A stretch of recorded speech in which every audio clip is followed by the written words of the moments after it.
The space station floated in the darkness between three distant suns. It was called Vera Prime, and it was the largest structure ever built by any species in the known galaxy. Today, more than 50,000 aliens had gathered in its central arena. They came from 100 different worlds, and they all came to watch the same thing, the right of supremacy. This ancient tournament happened once every 10 cycles. Species sent their greatest warriors to fight in single combat. The winners earned respect. Losers were forgotten. For 300 cycles, one empire had dominated this event. The Zorvani had never lost. Princess Sialith. Zorvani stood in the preparation chamber, looking at herself in a mirror. Made of liquid crystal, she was tall, nearly 8 feet, with deep purple skin that shimmered like metal. She had 4 arms, each one ending in fingers tipped with claws that could cut through steel.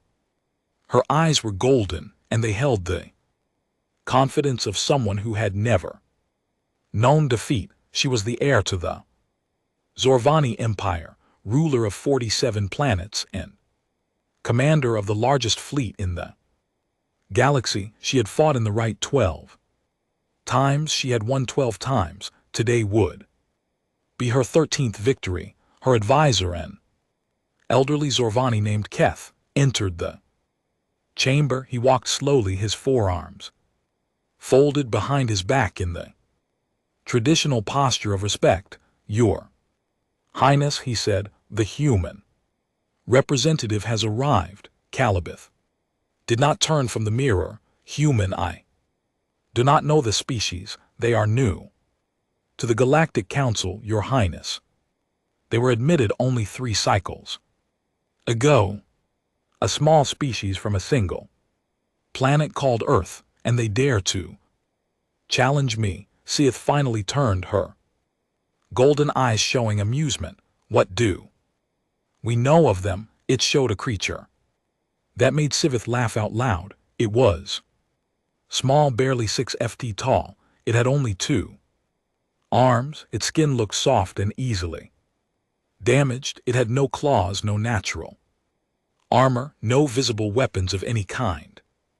"This is their warrior?" Sivalith asked, unable to hide her smile. "They call him Danny Cole. He holds a rank called Marine in their military structure.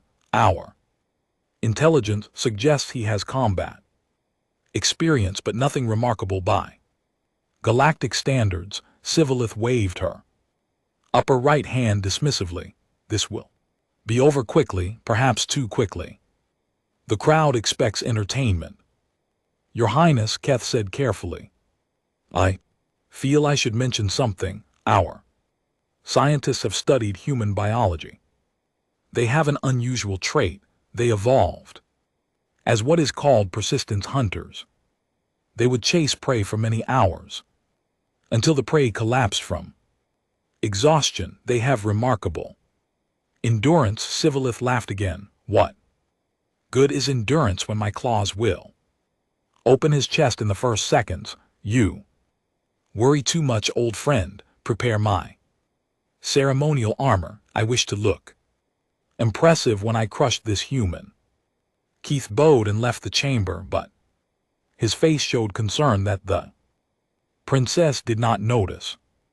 In another part of the station, Danny Cole sat alone in a small room. He was 34 years old, with short brown hair and a face that showed the marks of a hard life. A scar ran from his left eyebrow to his cheek, a reminder of a mission that had gone wrong in a desert far from here. He was not a large man. He was not particularly fast or strong by the standards of most species he had seen on this station, but he had something that the aliens did not understand. He had grown up on a planet where everything was trying to kill you. He had survived wars, diseases, accidents, and enemies, both human and otherwise. He had been chosen for this mission, not because he was the best fighter on Earth. He had been chosen because he never gave up. His commanders had tested hundreds of soldiers. They had pushed them to their limits and beyond. Danny was the one who kept going when everyone else stopped. A door opened and a woman in a formal uniform entered. Her name was Katie Morris, and she was the human ambassador to the Galactic Council. "How are you feeling?" she asked. Danny looked up at her. "Ready. The Zorvani princess is the favorite to win the entire tournament. She's never lost a match. Her species is faster, stronger, and more naturally equipped for combat than we are. I know the council members are laughing at us for entering. They think this is a joke. I know that too." Katie sat down across from him. "Danny, I need you to understand something. This isn't just about winning or losing. The way you perform today will shape how the galaxy sees humanity for generations. If you lose badly, we'll be seen as weak. Other species might think we're easy targets." Danny nodded slowly. "And if I win, if you win against the undefeated Zorvani princess, everything changes. But honestly, nobody expects that. Just make it a good fight. Show them we're not pushovers." Danny stood up and stretched his muscles. "I'll do my best." The arena was massive. The ceiling was so high that clouds actually formed near the top. The floor was made of a special material that could repair itself after damage. 50,000 aliens sat in seats that rose up in every direction, creating a bowl of watching eyes. When Princess Sivith entered, the crowd roared with approval. She was their champion. She walked with her forearms spread wide, accepting their praise like it was her natural right. Then Danny Cole entered from the opposite side. The roar turned to laughter. He looked so small compared to the alien princess. He wore simple combat clothing, nothing fancy. He carried no weapons as the rules required. He walked calmly to the center of the arena and stood there waiting. Sivith approached him, circling slowly, like a predator examining prey.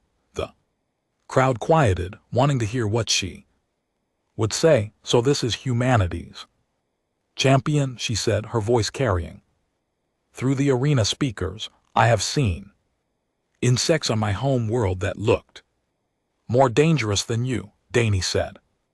"Nothing. You have no claws," she continued, holding up her own razor-sharp fingers. "No fangs, no armor, no natural weapons of any kind. Your skin is soft, your bones are fragile, you are small and weak and completely alone." She leaned down until her golden eyes were level with his.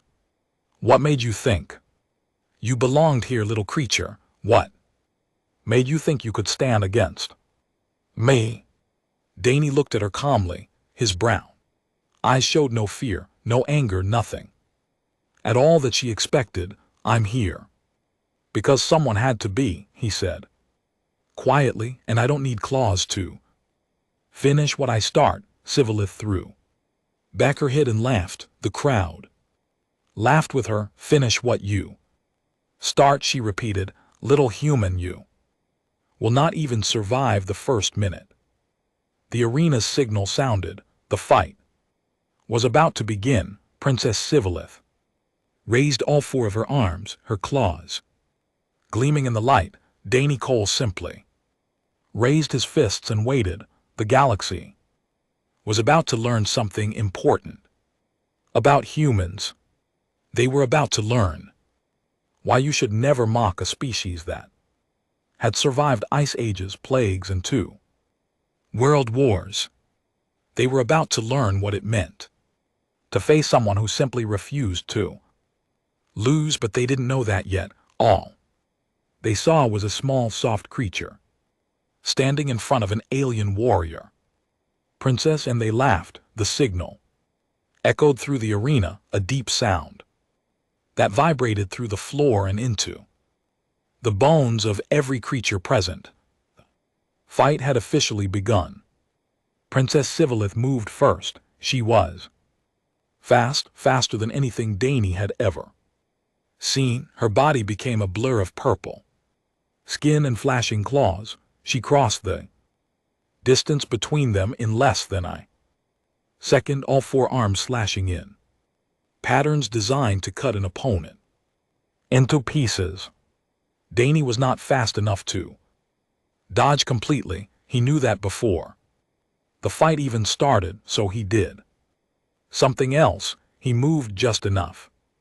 Her upper right claw cut across his shoulder, opening a wound that immediately began to bleed. Her lower left claw sliced his forearm. The crowd cheered as red human blood splattered across the arena floor, but Dany was still standing. He had moved at the last moment, turning what should have been killing blows into surface wounds.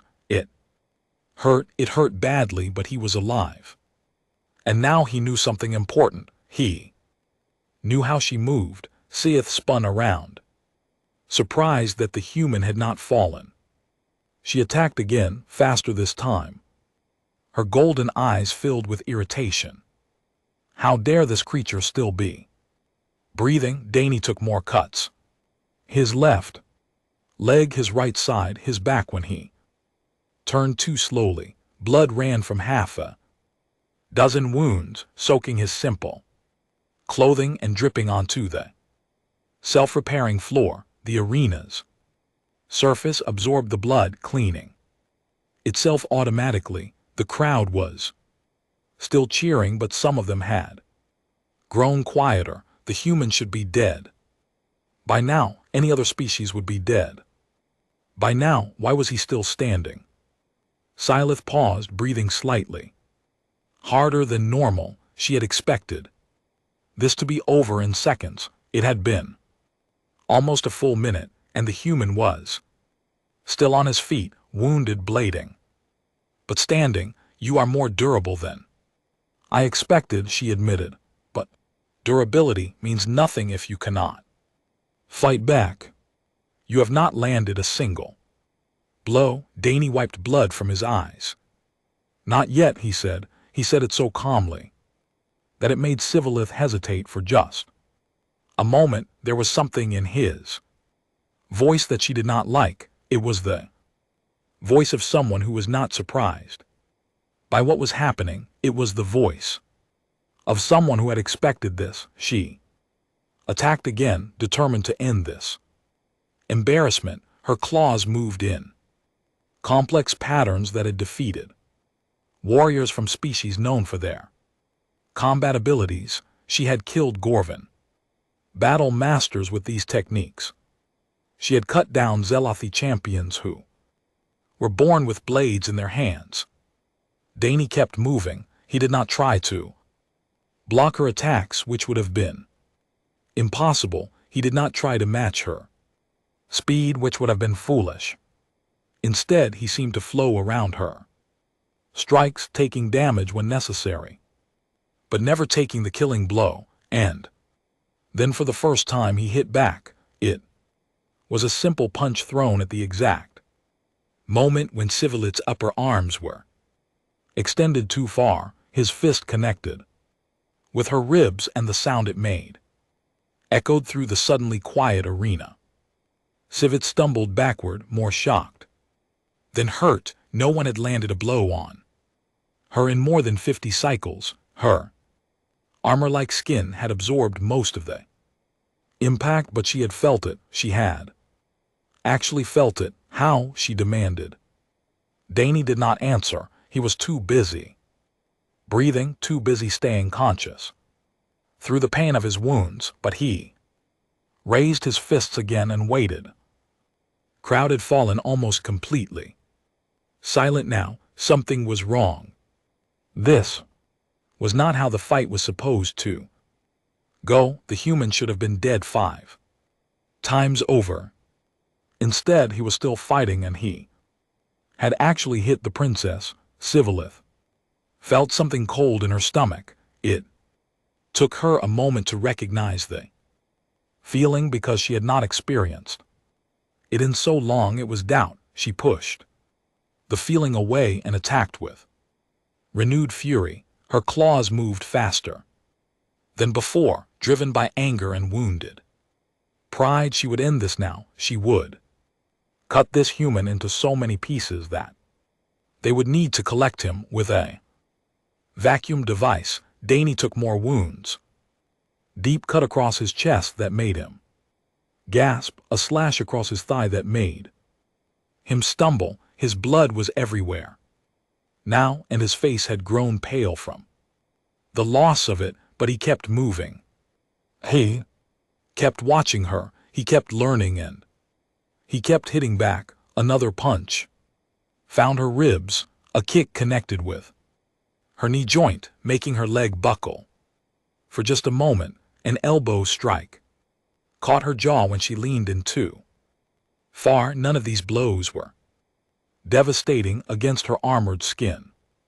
They were like being hit with soft pillows, but they were landing, blow after blow after blow. The human was actually fighting back. 15 minutes passed, then 30. The crowd sat in stunned silence, unable to believe what they were witnessing. Princess Sivillith was breathing hard now. Her species was not built for long fights. The Zorvani had evolved as ambush predators on their home world. They were designed for quick, explosive attacks that killed prey instantly.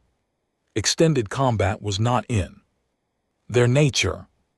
But this human, this bleeding, wounded, half-dead human, showed no signs of slowing down. If anything, he seemed to be getting better. His movements were more precise now. He was reading her patterns, predicting her attacks, finding the tiny openings in her technique. What are you? Sivillith demanded between heavy breaths. Danny spat blood onto the floor. I'm a human, he said, and we don't know when to quit. She attacked again, but her arms were heavier now. Her strikes were slower. The cold feeling in her stomach had spread throughout her body, and she finally recognized it for what it really was: fear. She was afraid of this small, soft, bleeding creature. She was afraid because she was getting tired, and he was not.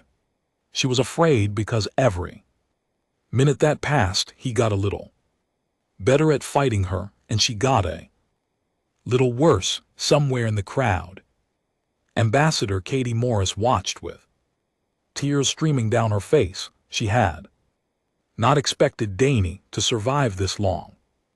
No one had expected Danny to survive this long. In the preparation chambers, old Keth watched through a viewing screen. His hands were shaking. He had tried to warn the princess about human endurance, but even he had not imagined anything like this on the arena floor. Princess Sivith looked at the human standing before her. His body was covered in wounds. His blood had formed pools around his feet. By all logic, by all reason, he should be dead or unconscious. But he was still standing, still fighting, still waiting for her next attack with those calm brown eyes that showed no fear at all. For the first time in her life, Princess Sivillith Zorvani understood what it meant to fight a human. It meant fighting something that would not stop, no matter how much it bled. It meant fighting something that would keep coming until one of you could no longer move, and she was beginning to realize which one of them that might be. The crowd remained silent. The laughter from the beginning of the fight seemed like a distant memory now. Nobody was laughing anymore. They were watching something impossible happen right in front of their eyes. They were watching a human refuse to Lose. 1 hour. The fight had lasted 1 hour. In the history of the right of supremacy, no match had ever gone this long. Most fights ended in minutes, some ended in seconds. The Zorvani princess had never needed more than 10 minutes to defeat any opponent. Now she stood in the center of the arena, her chest heaving with each breath, her forearms hanging heavy at her sides, her purple skin, which had always shimmered with strength and health, now looked dull and tired. Sweat ran down her face and dripped onto the floor. Danny Cole stood across from her. He was a mess. His clothing was torn and soaked with blood. His left arm hung at a strange angle, broken in at least one place. Cuts covered almost every part of his body. His face was swollen and one of his eyes had nearly closed from the damage, but he was still standing and he was still breathing steadily. Sealith could not understand it. She had hurt him badly, worse than she had hurt any opponent in her life. She had cut him deep and often. He should have collapsed from blood loss alone. He should have begged for mercy. He should have done anything except stand there, watching her with those patient eyes. "What is wrong with you?" she gasped. "Why won't you fall?" Danny shifted his weight, slowly adjusting his stance despite his broken arm. "This isn't my first bad day," he said. Sivith lunged forward, but her movement was slow compared to the beginning of the fight. Her muscles burned with exhaustion. Her lungs screamed for air. Every part of her body begged her to stop, to rest, to end this torture. Danny sidestepped her attack. It was the first time he had completely avoided a strike instead of just reducing its damage. He was learning faster than she was slowing down, and that terrified her more than anything else. She swung with her upper arms, but he ducked beneath them. She slashed with her lower arms, but he stepped back just enough, and then he hit her again, this time with his good arm, driving his fist into her stomach with all the strength he had left. She doubled over, gasping. The crowd made a sound, a collective intake of breath from 50,000 throats. The undefeated princess had been hurt. Not just touched, but actually hurt. Sayali staggered backward, trying to create distance. Her vision was blurring at the edges. Her body was betraying her, shutting down systems to conserve energy. This was what happened to her species when they fought too long. They were not built for this, but humans were. She finally understood what old Kef had tried to tell her. Humans had evolved on a harsh world where they had to hunt animals faster and stronger than themselves. They did not catch their prey by being quick. They caught it by following it for hours, sometimes days, until the prey simply could not run anymore. They were the ultimate endurance predators, and she had let herself be hunted. "You planned this," she said, forcing the words out between ragged breaths. "You let me hurt you. You let me tire myself out." Danny nodded slowly. "I couldn't beat you in speed or strength, so I had to beat you in time." "That is insane. You nearly died. You might still die from those wounds."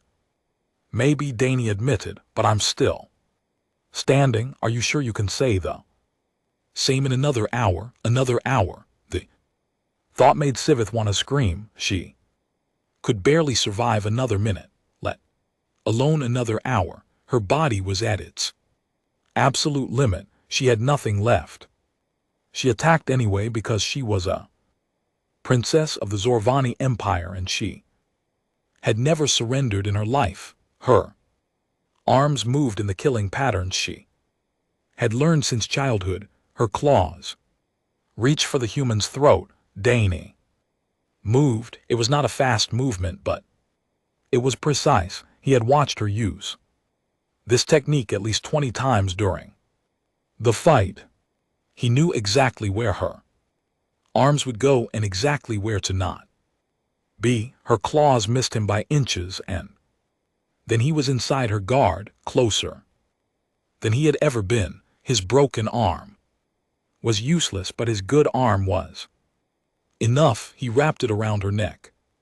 Not squeezing, just holding. He said quietly. The arena was so silent that his whispered word carried to the first rows of seats. Sivillith struggled, but she had no strength left. Her forearms pushed against him, but they might as well have been made of paper. Her legs tried to kick, but they only trembled. I will not, she hissed. I am a princess of the Zorvani. I would rather die than die tired, Dany said. Because I can stand here all night. It was a simple statement of fact. Despite everything, despite the blood loss and the broken bones and the countless wounds, the human showed no signs of wavering. He had found his position, and he would hold it until the stars burned out if he had to. Sivith felt tears forming in her golden eyes, not tears of pain but tears of frustration. She had been so confident. She had mocked this creature in front of the entire galaxy. She had called him weak and small and worthless, and now he held her life in his hands. How, she whispered, how is this possible? D and LT Unk and GT. Y's voice was surprisingly gentle when he answered, my grandmother lived through a war that killed 60 million of my people, 60 million, and we still didn't give up. My grandfather walked home from a frozen battlefield with no food, no supplies for 200 miles through enemy territory. When he got home, his feet were black from the cold. They had to cut off 3 of his toes, and you know what he said about it? Calibith shook her head weakly. He said it was a nice walk, but he was glad to be home. Strange sound escaped from Sivillith throat. It might have been a laugh or a sob. She could not tell. Your people are insane, she whispered. Probably, Dany agreed, but we're still here. After everything the universe has thrown at us, we're still here, and will still be here long after everyone else has given up. He loosened his grip slightly, not enough for her to escape, but enough to let her breathe easier. You can yield, he said. There's no shame in losing to someone who simply refused to quit. Sivillith closed her eyes. She thought about her empire, her people, her pride. She thought about 300 cycles of dominance, of being the undefeated champions of the galaxy. She thought about all of it, and then she made a decision that would change the course of galactic history. I yield, she said. Her voice was quiet, but in the absolute silence of the arena, every single being heard it. Clearly, the undefeated princess had fallen, and the human, the small and soft and easily wounded human, had won. Dany released her gently, making sure she did not fall. Then his legs finally gave out, and he collapsed to his knees beside her. The adrenaline that had kept him going was fading fast. The full weight of his injuries was crashing down on him, but he had won. Humanity had won, and the galaxy would never look at them the same way again. The silence lasted for 10 heartbeats, then 20. The 50,000 aliens in the arena sat frozen, unable to process what they had just witnessed. Their minds rejected the reality in front of their eyes. The Zorvani princess had lost. The undefeated champion had been defeated by a human, a species they had dismissed as insignificant. It was impossible. It was unthinkable. It had happened anyway. Princess Sivillith lay on the arena floor, her body refusing to move no matter how hard she commanded it. Her muscles had completely given out. Her forearms were spread across the ground like fallen branches. Her golden eyes stared up at the distant ceiling, seeing nothing. Danny Cole knelt beside her, his body swaying slightly as his vision faded in and out. Blood continued to drip from his countless wounds. His broken arm throbbed with every beat of his heart. Every breath sent sharp pain through his cracked ribs. He had won. Medical drones appeared from hidden panels in the arena, walls floating toward the two fallen warriors. One began scanning Danny. Immediately, its mechanical voice announcing his injuries in a clinical tone that seemed absurd after the brutal fight. Multiple lacerations, severe blood loss, fractured left radius and ulna, 3 cracked ribs, minor concussion. Recommend immediate medical attention. Danny waved the drone away with his good hand. Give me a minute, he said. He turned to look at the princess lying beside him, even exhausted and defeated. She was still beautiful in her alien way. Her purple skin had lost its shimmer and her golden eyes had lost their arrogance, but there was something else in them now, something he recognized. It was the look of someone whose entire world had just changed. Why did you let me yield? She asked weakly. You could have killed me. Rules allow it. I didn't come here to kill anyone. I came to show the galaxy what humans are made of. By nearly dying yourself, if that's what it took. Yes, Sivillith turned her head to look at him directly. I do not understand your species. I do not understand how you can throw yourself into such pain, such damage, and still keep fighting. It goes against every instinct of survival. Danny was quiet for a moment, collecting his thoughts. Speaking was difficult when every breath felt like fire. On my world, he said finally, there's a story about a messenger who ran from a city called Marathon to another city called Athens. He ran to deliver news of a great victory in battle. He ran over 26 me without stopping. When he arrived, he delivered his message and then fell down, dead from exhaustion. Sivillith stared at him. That is a terrible story, maybe, but every year millions of my people run that same distance just to prove they can. We call it a marathon. We do it for fun. For fun? Well, for challenge, for the feeling of pushing past what you thought was possible, for the pride of finishing something hard. Seville closed her eyes. Your species is completely insane. You said that before. You're probably right. The medical drones were becoming insistent now, circling around Danny and beeping urgently. His blood loss was becoming critical. He did not have much time before his body would simply shut down, but before he let them take him, he had something else to say.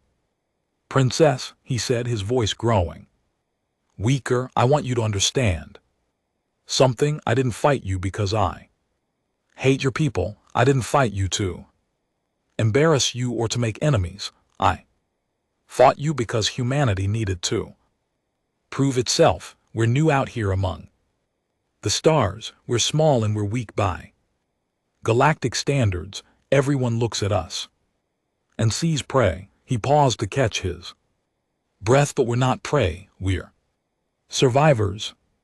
We survived ice ages that covered half our planet. We survived plagues that killed most of our population. We survived wars against each other that were worse than anything the galaxy has ever seen, and we're still here. We're still standing, and we'll still be here long after everyone stops laughing at Us, Sally opened her eyes again. Arrogance that had filled them at the beginning of the fight was completely gone. In its place was something else. Something that looked almost like respect. I mocked you, she said. Quietly, I called you weak and worthless. I laughed at you in front of the entire galaxy. I know, and yet you showed me mercy. You let me yield with dignity instead of destroying me completely. Danny managed a small, painful smile. That's the other thing about humans. We prefer making friends to making enemies. Fighting is exhausting, despite everything, despite the pain and the humiliation. Sivillith found herself almost smiling in return. The crowd had finally started to react. Murmurs spread through the arena like waves across an ocean. Different species whispered to each other in dozens of languages, all asking the same questions. How had this happened? What did this mean? Was everything they believed about humans wrong? Ambassador Katie Morris had left her seat and was running toward the arena floor, her formal uniform flapping behind her. Tears still streamed down her face, but now they were tears of joy mixed with fear. Joy because Danny had won. Fear because he looked like he was about to die. Danny, she shouted as she reached him. Danny, let the medics help you. Please, he nodded weakly. Okay, I think I made my point. The medical drones moved in immediately, surrounding him with a cocoon of healing light and emergency treatments. His vital signs were stabilizing, but he would need serious medical care to survive the night. As they lifted him onto a floating stretcher, he looked back at Princess Sivillith one last time. I hope this is the beginning of something good between our peoples, he said. I'd rather have you as a friend than an enemy. Then his eyes closed and the drones carried him away. Sivillith lay alone on the arena floor for a long moment. Other Zorvani were rushing toward her now, her advisors and attendants and guards. Old Keth was among them, his face showing a mixture of concern and something that looked almost like vindication. Your Highness, he said, kneeling beside her.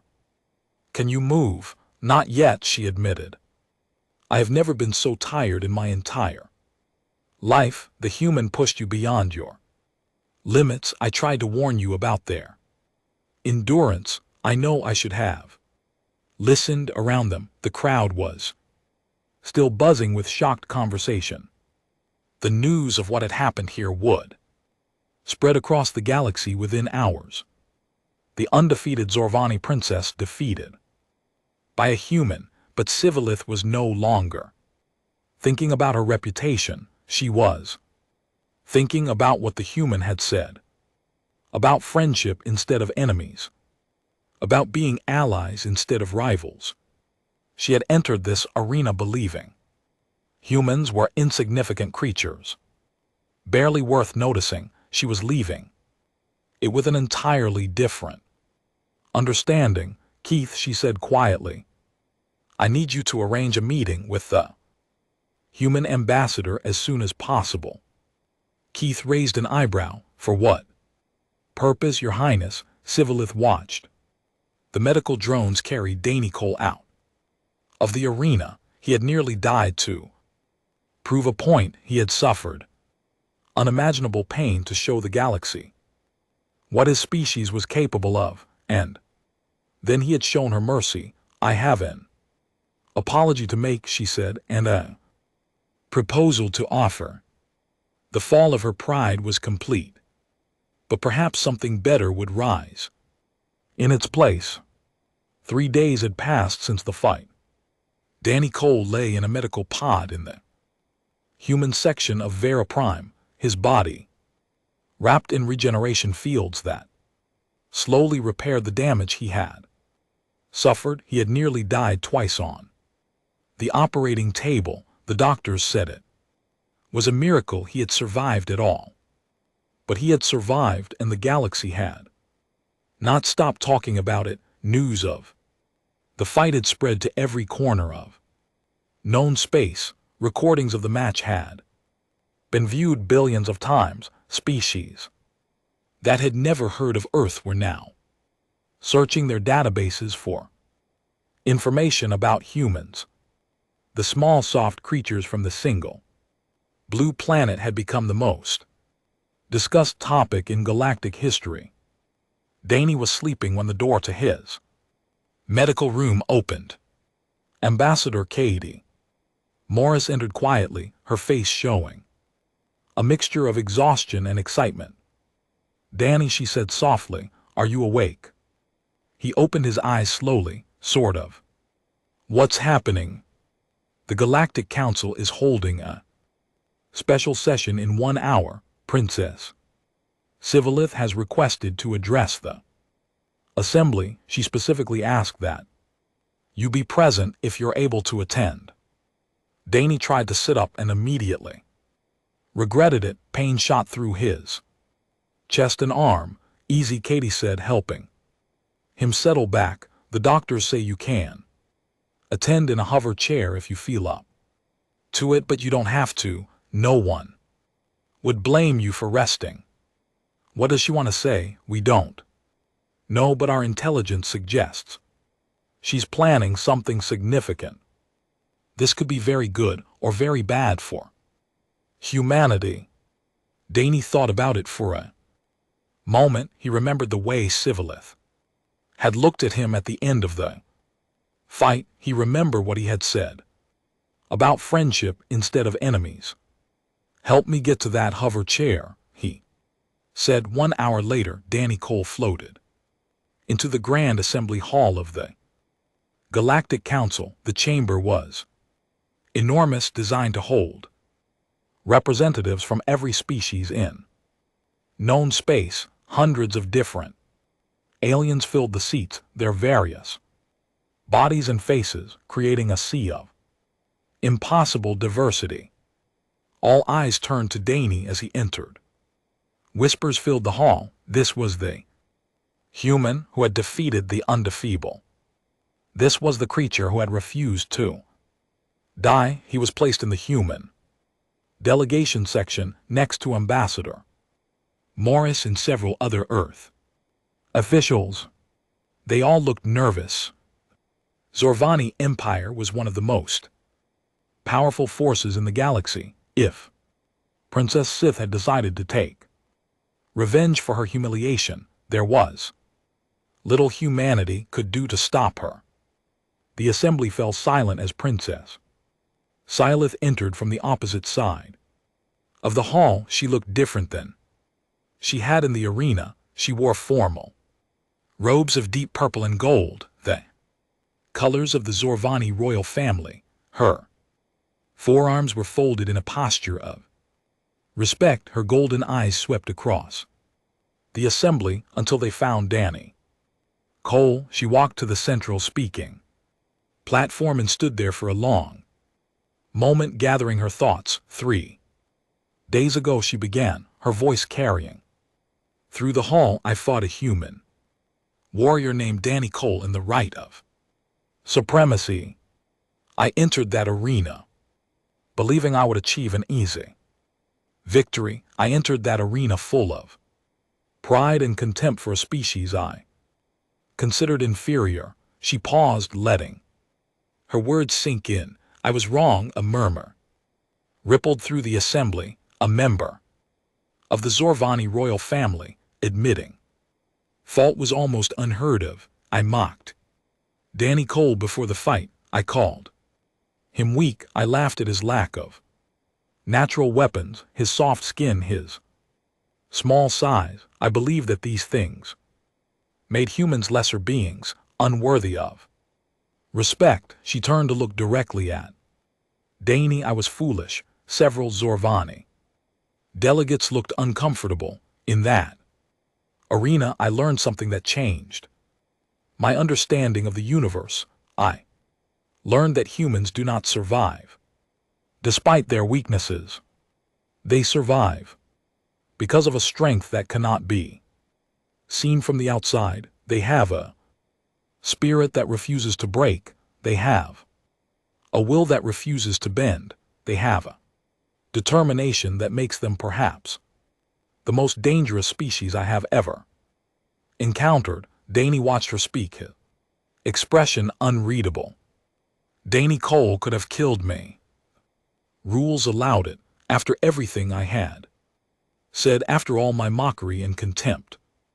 No one would have blamed him, but instead he showed me mercy. He let me yield with dignity, and when it was over, he spoke of friendship instead of revenge. Civilise's voice grew stronger. This is why I stand before you today, not to demand punishment for my defeat, not to make excuses for my failure. I stand here to do something that no member of my family has done in 300 cycles. She turned to face the human delegation directly. I apologize. The hall went completely silent. I apologized to Danny Cole for the words I spoke. I apologized to humanity for the contempt I showed, and I apologize to this assembly for believing that physical strength and natural weapons were the only measures of a species' worth. She walked toward the human section, her steps slow and deliberate. When she reached Danny and LT Uncan GT Wise hover chair, she did something that made every Zorvani in the hall gasp. She bowed. It was a deep bow, the kind reserved for showing respect to an equal. No Zorvani royal had ever bowed to a member of another species. Danny Cole, she said, I formally request an alliance between the Zorvani Empire and Earth, not because we pity your people, not because we wish to protect you. I request this alliance because I genuinely fear what would happen to any species foolish enough to become humanity's enemy. Danny looked at her for a long moment, then despite the pain it caused him, he smiled. We would be honored to be your allies, he said. Like I said before, we prefer making friends anyway. Fighting is exhausting. Caliph actually laughed. It was a sound that no one in the assembly had ever heard from her before. Yes, she said, I discovered that myself. She turned back to the assembly. I call for an immediate vote to grant humanity full membership in the Galactic Council, not as a junior species to be guided and protected, but as equals to be respected. They have earned it. They have proven it, and I for one am grateful that they would rather be our friends than our enemies. The vote was held immediately. It was unanimous. Humanity had entered the galactic community as a joke, a small species from a single planet that no one took seriously. They left that day as equals, respected and perhaps even feared, and across the galaxy, in taverns and meeting halls and private homes, the story spread, the story of the human who refused to fall, the story of the princess who learned humility, the story of two species who found friendship instead of hatred. Danny Cole became a legend that day, not because he was the strongest or the fastest or the most skilled warrior in the galaxy, but because he simply refused to lose, and that the galaxy learned was what it meant to be human. Years later, when historians wrote about the moment humanity became a true galactic power, they would trace it back to this day. They would write about the right of supremacy and the impossible victory. But mostly they would write about a simple lesson that the universe had been forced to learn: never mock a human, because humans do not know when to quit. And that makes them the most dangerous species of all.